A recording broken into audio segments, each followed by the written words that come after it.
just touch on that going into this game? You know, sometimes first let me greet everyone. Good afternoon, ladies and gentlemen. Sometimes in South Africa we don't learn from our own history, because our history suggests that our people are prone to come to the stadium if there is also some sort of music and artists. They like that. And that is why if you check the numbers that artists usually collect in their small concerts or festivals are usually more than what we can collect as teams into the stadiums.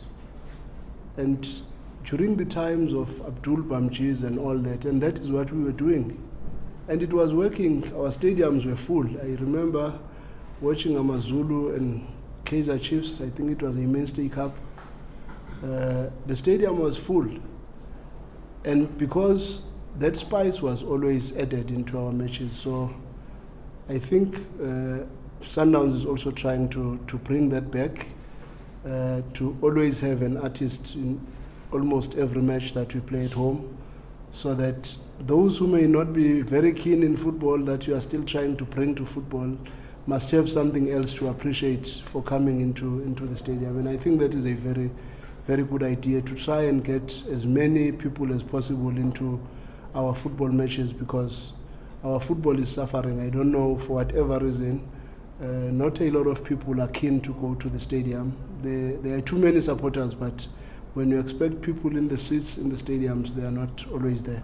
So I think that is the dimension that Sundowns has adopted, and I know for a fact that even this coming match will also get the same treatment of having an artist and some DJs before the match, during the match, and after the match. I think that is a very good initiative from the club. Thank you, Coach. Questions from the floor? Seems to be no questions. No, Yeah. Hi, Coach. I mean, in the first leg, is it what you expected from that side?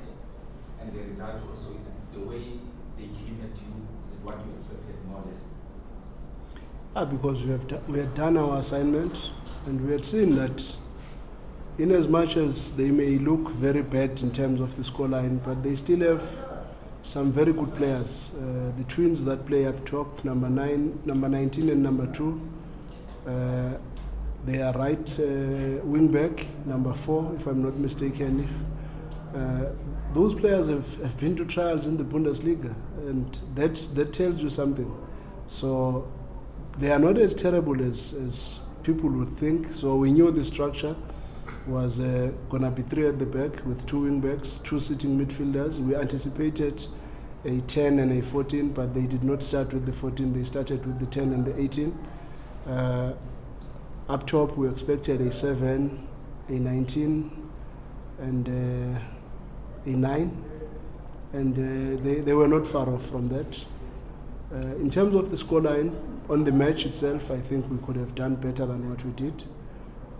But we also gave them a few scary moments in transition where we could have easily been punished. One was a fumble in front of the goal by one of their wingers. I think it was number 7, if I'm not mistaken. And the foul that Mosale Busa did on their number 19, which could have easily resulted into a booking and even worse maybe. But the truth is, we did do our preparation like we normally do. We do good due diligence for every match, because we don't want surprises. We always want to know exactly what is most likely to happen. And that team structurally looks very close to what Pirates would provide.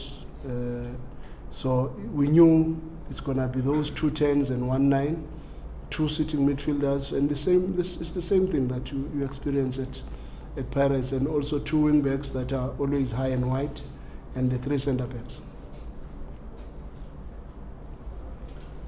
Coach, I'm here from Volfram Sports. We are 7-0 up, so to speak, and people still think that going into the second leg you need to take it easy. Do you still feel the need that you still need to go compete and score more goals? The biggest assignment we have as Sundowns is to always try to better our benchmarks. And whoever is given an opportunity for this match, he also has a responsibility to live up to our expectations as the technical team, because everything that happens in the match is it's a pity there is something there that is hiding. Everything that happens in the match we get to see. How much box entries, how many dribbles, what distance did you cover. We are looking at those things because each and every individual must show that he deserves an opportunity to get into the next match. But more so because we've got very big assignments after these two matches. So if we drop our intensity probably from the first match and this match, we might find it very difficult to rise back again into our PSL speed of the game against Marumo Gallants and against Orlando Pirates after that. So it is very important for us to always put the foot on the pedal and make sure that we give it our best shot, because we are also writing your name into the next team sheet. It's very important for players to always understand that, because the moment as coaches we show that we don't care, we might find it difficult to show them that now we care a lot, you know. Let's just hold on so that there's some background movement. Maybe you can just come closer. You go into the game, Coach. I just want to take you just a bit of history. I think this is your 7th or 8th season playing the Champions League, and you always play qualifying rounds. Do you think that's fair for clubs of the Sundowns stage up on the Pirates bar this season, also 5 years in the CAF Champions Cup? I mean, looking at the Champions League in Europe, they just go through the group stages from the top 4. Because, I mean, 2 seasons ago you played this side 11-1. Does this still bring the integrity of this cup competition? Do you feel that you guys should just go to the group stages, or maybe based on points that CAF gives you, just go to the group stages? Because for me, it feels like we're losing the integrity and respect of this competition for someone to still play the qualifying rounds. Thank you. Yeah, I mean, it's a bit unfortunate with the way CAF is doing it, because I think they are only seeding only 4 teams for the group stages, and the rest of the teams are still at the level at which we are, because I think it's Ali, Wydad, Aspirations and Raja or Mazembe that are always exempted from playing this, and in my opinion probably 8 would make it easier. But maybe they are worried that sometimes in Africa this year the 5 teams or the 4 teams that are in the bottom 4 in the top 8 that I'm talking about might not be even in the Champions League, because it does happen in Africa that you had seeded 8 teams maybe to have 4 groups with 2 teams already granted, and only going for the other 8 teams that will come out from there. It's a little bit complex considering our continent and how it looks like competition-wise. But yes, to a certain extent, it's a bit embarrassing to be still playing the preliminary rounds. Coach, I just wanted to get your thoughts on you mentioned, obviously, that the October schedule is, from the beginning, it's been quite hectic. What do you make of the way it's been arranged? And obviously there's the World Cup, but the next game after that is only New Year's Eve, I think. And how are you going to manage that quiet period over the next couple of months? Yeah, it's gonna be a bit of a challenge, I must be honest, because when you've got almost 8 weeks of no competition, then you must already consider having another pre-season preparation for a game that is played on New Year's Eve. So that becomes a very, very difficult one. And worse when you had completed the season probably on the 5th, and you still have the Carling Cup that you must play, which adds another week now, which makes it very difficult for that division of the off-season and the pre-season. But it is what it is, and we have to find solutions with what we have, because it's always important to understand that the supporters don't want anything, they just want to watch football. So the Carling Cup, they are looking forward to it because to them it's something that has them inside, and they are even making the lineups. So you can never take such things away from the people, because we always say this is the game of the people. But as Sundowns, we will have our pre-season preparation after we have made our decisions, and preferably go into a tournament somewhere so that we can have more game minutes prior to the game that we will play against Pirates. But it's a little bit awkward if you consider that you must be off for Christmas and you must be back immediately after Christmas again to prepare for a match on New Year's Eve. It will be very nice to see the mood of that match, more especially the mood of the spectators if they will be there.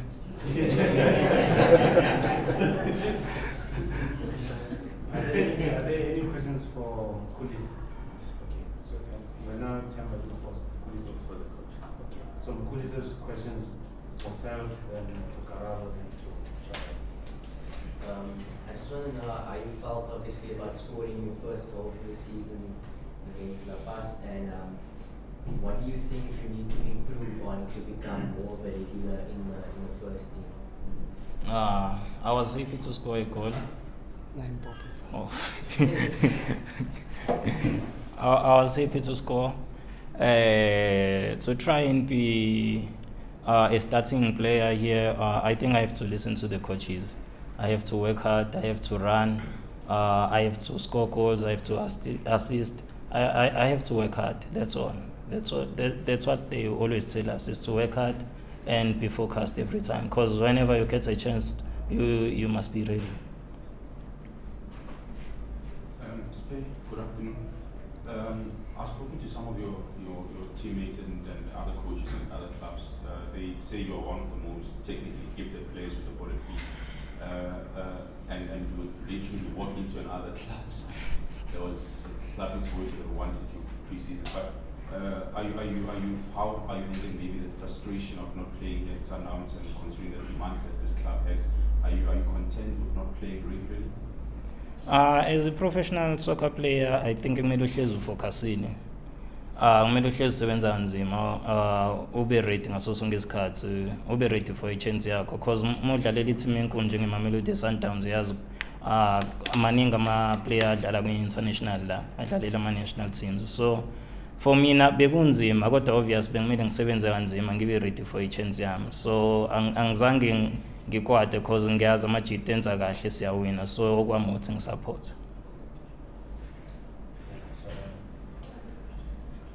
Okay,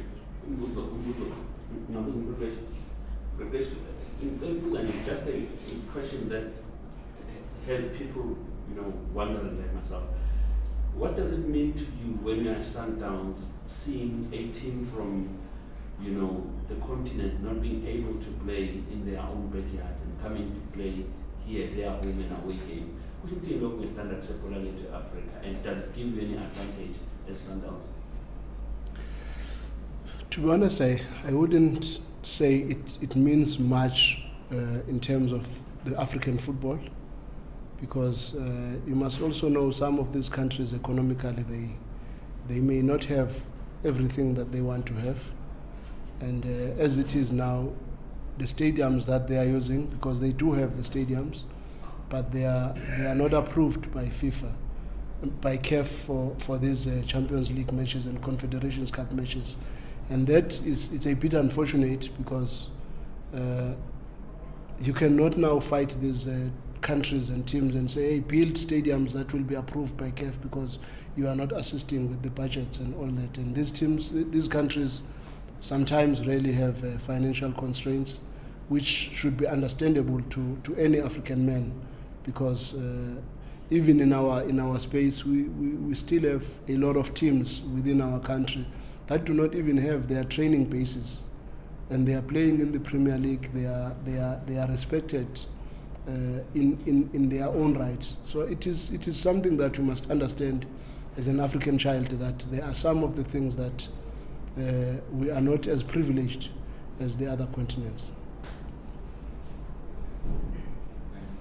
Coach, in the past, especially with Sundowns, in the past 2-3 seasons, many argued, coach, that the reason Sundowns failed to get into the finals or win it again is because the standard here is not this. You guys are free flowing when it comes to the PSL.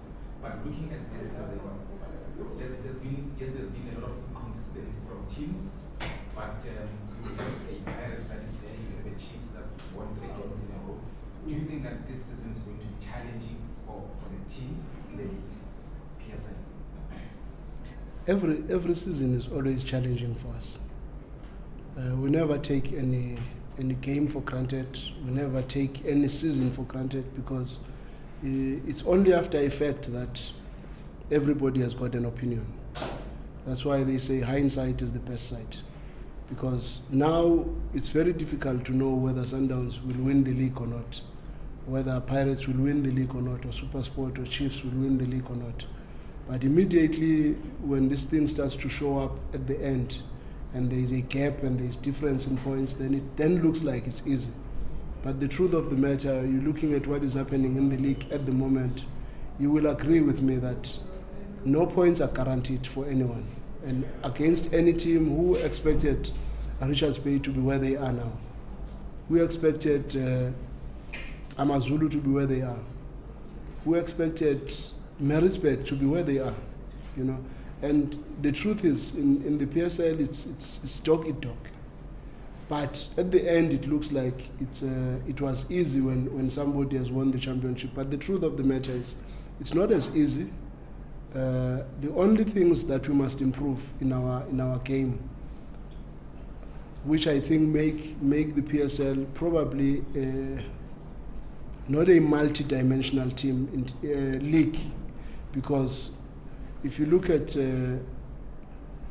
80 to 95% of teams that we play against, they don't come with a mentality to want to play and have the game. They are happy to have 15% possession, 20% possession, and it happens not only against Sundowns but against many teams in the league, where most teams are not comfortable to confront each other, take an initiative, press, counter press, keep possession of the ball to make sure that the game is right. And at times that has got an effect on us, and that is not an issue of standards, but it's probably an issue of coaches being scared to lose their jobs sometimes, because coaches would resort to in a low block to try and catch you on a counter attack. And it's a good strategy for somebody who knows he does not have the resources to combat you. But when you are having such games a lot, you end up having a lot of experience in dealing with a low block, because that is the case study you are dealing with almost every second match or almost every match. And that becomes a challenge when we are going to the Champions League, where you are facing teams now that are coming toe-to-toe to you, and that starts in the knockout stages.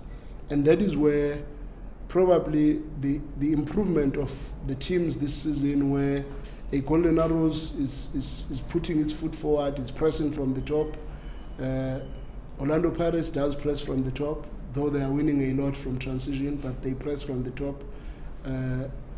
When you see teams like Kaizer Chiefs having the performances that they've had of late, then we are saying SuperSport is also raising its hand, it's saying, hey, don't forget me, I'm also challenging, and in fact I really want to be one of the favorites to win the league. And that is what makes the league a little bit more competitive, because not everybody is sitting in. Not everybody is comfortable to come out with a draw, but almost 50-60% now of teams that we have in the league also want to win against Sundowns. And that for me is what is going to bring the best out of not only Sundowns but the league as such, because the competition is a little bit rife and a little bit intense, and that is what we need. Because at Sundowns, our defense was never really tested that much locally.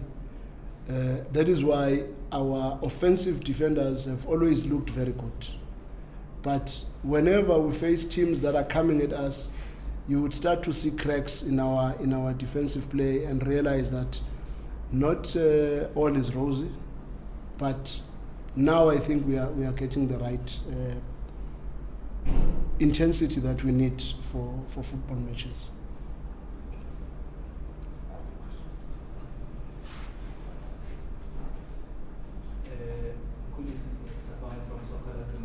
You just mentioned trying to get assists and goals to sort of get into the team. But why do you think that has not been coming? Why do you think that this game has not had a lot of goals and a lot of assists? I think bengifuna ukudevelop i-playing isikhathi esiningi, so bengingahlezi ngiseboxini bengenza i-team ukuthi idlale nje, kodwa manje ngiyabona ukuze ngi-improve igame yami kumele ngithole ama-assist nama-goal. Ngicela ukubuza njengoba sibona bayafika foreign players u-Alende nabo-Nazir, wena as an academy player like Mamelodi Sundowns uyabona-ke u-Nazir nabo-Alende bazenzela amagama, mabathole opportunity. Ngifuna ukubuza ukuthi ayikufakeli ingcindezi le nto leyo ukuthi nami ngifuna ukufika ukuthi uma ngithole i-opportunity nami ngifikele kulelo zinga lapho. Iyangimotivate yona, hayi ukuthi ngifakele ingcindezi, iyangimotivate nje, because obviously bafikile and bazo-improve i-team and bayasisiza ngaso sonke isikhathi. Yeah. And maybe if I can come in on this issue of Mkhulise. I think it's always nice and refreshing when I hear a boy talking the way he talks, because it's talks that I have with him and the other coaches, they talk. And I want to reaffirm in front of all of you that he's one of the most talented players that South Africa has produced. I'm not talking because he's here. He's one of the most talented players. The reason why we promoted him, because we wanted something close to Zwane, something that can really help us in the attacking third. And his game has been lacking either assisting the assist or assisting or scoring. That is what we've been working very hard on, and that is what we are trying very hard to improve, because probably out of all of you, less than 50% of you knows that he's such a good dribbler. Very few people know that, because he's an introvert and he plays a game that is not as arrogant as we would like it to be, because a little bit of arrogance for offensive players makes them tick and makes them to be always in positions that will determine the result of the game. And in terms of establishing play, consolidating our play, he's one player that we know when we are not playing very well, we've always gone back to him to say, make the team to play. But it's not enough, because when we make the lineup, we're looking at all these metrics. Expected goals, expected assists, expected runs into the box, and all these metrics, if they are not coming right for an offensive player, it ends up creating problems for the player. But fortunately, he's a boy that I speak a lot with, and I can guarantee you, I can see the improvement that we are all looking for from him. Not only in this game, but in our training sessions, it's beginning to realize that to be part of the team, sometimes in many teams, they would even have a very bad centre back, but because he scores in every match, he's going to get something on a corner kick, but we know he's not going to defend well. So sometimes it's very important to put your name in the team sheet with assists, with goals, with runs into the box, assisting the assist. When you are always part of the final product, you stand a chance of always winning the hearts of coaches, because remember, we also don't want to lose our jobs. We want to score. We want goals. We want to win. There's a follow-up, coach. There's a follow-up. We'll take the last 3 questions. So, yourself, and then Homozo, and then... Okay, you'll ask the second question, because you've already asked 2 already. No, it's fine. So you can go ahead. Yeah. Coach, was a follow-up on what you were saying about Mkhulise. Was there an I told you so moment? I think in the last game, he was the center of the pitch, and there was a ball coming. You kept telling him to go into the box, and seconds later he actually scored the goal. Is that the kind of conversation that you were talking Ask him.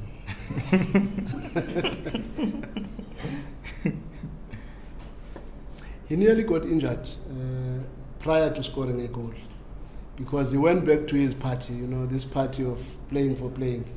And immediately after that, I called him and I said, "Hey, Petro, we are playing to go that side." And immediately after that, that's when he got himself into the box before. Then after that, he scored a goal.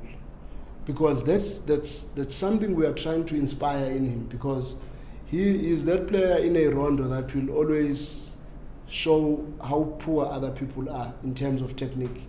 Because technically he's unbelievable. Believe me, he's when I first saw him, because the first time I saw him, he was playing for our ABC Motsepe League team, playing as a winger. And I said, no, this boy is destined to become something big. And personally, he has not arrived to where I think he can arrive, because at some point I was saying he is probably one player that I believe has got a realistic chance to go overseas.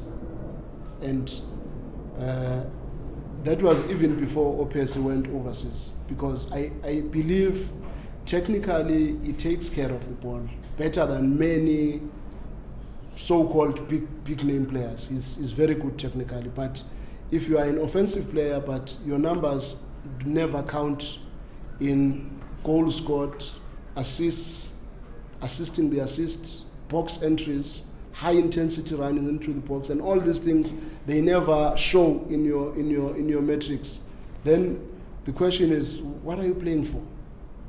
What makes you an offensive player than being a defensive player? And those are the answers that personally I speak to him a lot, because I know what I have in this boy. And I do believe this season probably is the season for him to show us that, because sometimes we are saying he should learn from these players that are coming here. But to a certain extent, I think they should learn from him. I don't know whether you get what I'm saying. It's not like they are here because they are better than him, but it's because he's not arrogant enough to show them what he has. And once that little bit of arrogance and belief, because he's got the arrogance for pole possession, I want the arrogance for goals and creating goals.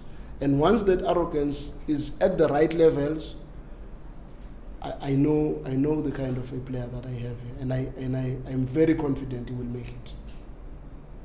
And even for those who still think they've got a chance to get him away from us, there is no chance. To you, Spare, it's Komoto from Sunday World. You guys are 7 goals up. It's pretty much done and dusted and stuff. How do you remain focused on the job at hand? And do you see an opportunity maybe to go ahead and score more goals, break records? Score goals and break CAF records and score as many goals as possible? Into esifunayo ukuza nge-mentality esize ngayo last game, ukuthi sifocus sisebenze kanzima because siplanela nalama game ezayo iMaromo Gallants ne-Orlando Pirates. So ngeke kusisize ukuthi sehlise ipace manje because sesilida ngo-7-0. So kuzomela siqhubeke, score amagoli, sigijime, sisebenze kanzima.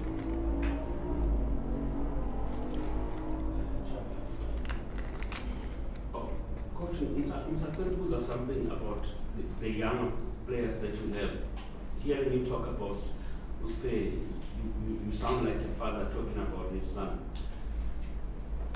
How far do you guys go in making sure that, number one, the talent is protected, the well-being is covered as well, the behavior on and off the field stays the same according to the club policies and principles? But then again, my improvement is no longer in your control. How do you guys strike the balance there? It's quite a tough one. I don't want to give myself unnecessary credit or give ourselves, the technical team, unnecessary credit. It's very difficult to, when you have taken the water to the river, to still have a responsibility to make that horse to drink. It's very difficult. When you have taken the horse to the river, you expect the horse to drink. I don't know whether you get what I'm saying. But when it goes and it stands there and it starts to think of doing anything else except that, then you get confused, because players here, they know we have a culture of winning trophies. And we also have a culture of competing for your place, because we don't have lineups that never change. Because you are somebody, you have a big name. In this club, you are a big name today, a small name tomorrow. We don't care, because we want to win the match. I told you, we have a big responsibility to the results of the club. We are accountable for that. So that does not give you a chance to be a big body of people that do not deliver what you want in the match. But in terms of controlling the lifestyle, it becomes a little bit of a difficult one, because you can only have control at a certain time. But one thing I can appreciate, not only from the coaches but the whole technical team, the management of the club and everyone, is that we have somehow formed our own family here, where you've got other brothers, you've got other sisters, you've got other mothers within the club that are always there for each and every player to try and get him to focus and understand that it's not about you. You know, Pizzo just said a nice statement here earlier to say, when he's not playing, he wants the team to win, because he knows at the end of the day, if the team wins, we have achieved our target, because we've got our own targets that are very difficult to meet. They are measurable and they are put objectively because we believe we can achieve them, but they are not always as easy as we want to achieve them. So we need people that understand the bigger picture. Not only, I used to make an example about one player that I once coached. When he's in the starting lineup, when he prays, you would think the ceiling is going to come down. Because when he prays and is in the starting lineup, you would know that today this guy really wants this match. But ask him to pray when he's not in the starting lineup. It's like he's whispering something to someone. But I'm talking about the same person. And you don't want that culture. And I've shared this with my players as well, because I want them to understand that be it you are playing or you are not playing, you are part of the group. You are part of this collective, and you have a responsibility to make sure that you make this collective succeed. That is why we have a Kennedy, a Dennis, a Ronwin, a Jody February, and Riyad Peterson. They know there is only one goalkeeper that is most likely to start the match. But they have a bigger responsibility to keep each other focused and understanding that there is no way you must think you are better than the rest. And if Kennedy is not playing, and he's probably one player that has got a medal of the African Nations Cup, but is outside, then who do you think you are? If when I want to complain that you are not playing, and one player that has achieved so much with this club is still supportive, is still encourages these boys, is still saying, let's go boys, we can do this, and he knows the spin-offs are going to benefit all of them. Then there is no other player that has got a little bit of power to say, no, but Mina, if I'm not playing, I must sulk and do that, because Kennedy Mwene positive every day. This season, he has not played a match. And the sad part is that most seasons he's the one who finishes the season for us. Almost every season, the last 5 matches, Kennedy is the one solving problems for us and making us to win the trophy. So if he was sulking throughout and we were not winning because he wanted us not to win because he was not playing, then when that time comes at the end for him to lead the team to success, he will do very well at that time, but we will not win anything, because God will be saying, hey, you remember the time when you were still sulking? That's when the team lost points. If you were not sulking at that time, now you would be the one lifting the trophy with this team. So the culture is good, but I must be honest, it's very difficult, because there is a lot that goes through to players, and sometimes we need you as well as members of the society to help, not as journalists. Because as journalists, sometimes you are sensational and you blow things out of proportion and kill other people's careers. Lorenzo, how's that question? Coach, after the La Paz game 7-0, James Barra said that he's a physical education teacher, but he's got his CAFCL license. You and Rulani are the only coaches from South Africa's representative in the competition who can sit on the bench for having certain requirements. Do you think that speaks to the lack of professionalism, accessibility, or just not taking the competition seriously for the other representatives? Other representatives in terms of coaches? In terms of South African clubs not being having their head coaches on the bench. Why don't you take it to the federation? Why do you take it so narrow? Because coaches would want to have A licenses, but there are no A licenses in the country. And there have not been A licenses probably after our era. The second group was the era of Coach Rulani that got the A license. And when was that? And the federation is comfortable with it. And we are seeing our teams within our country who are competing in the continental space, not having their coaches on the bench, not because the coaches don't want to study, but because the courses are not there. So I would not want us to narrow it down to the seriousness of the clubs, because the clubs don't have control on this one. This one requires the federation to roll out as many courses as possible to make sure that our people have the right qualifications. Masiva, your message to the supporters of Friday. Masandawana, esacela nizosupporta Friday igaming ngo 5:30 Loftus, ngicela nize ngobuningi benu. Sophinde sonjabulisa futhi sonza sure ukuthi sihlala kahle siwine game. Thank you. So.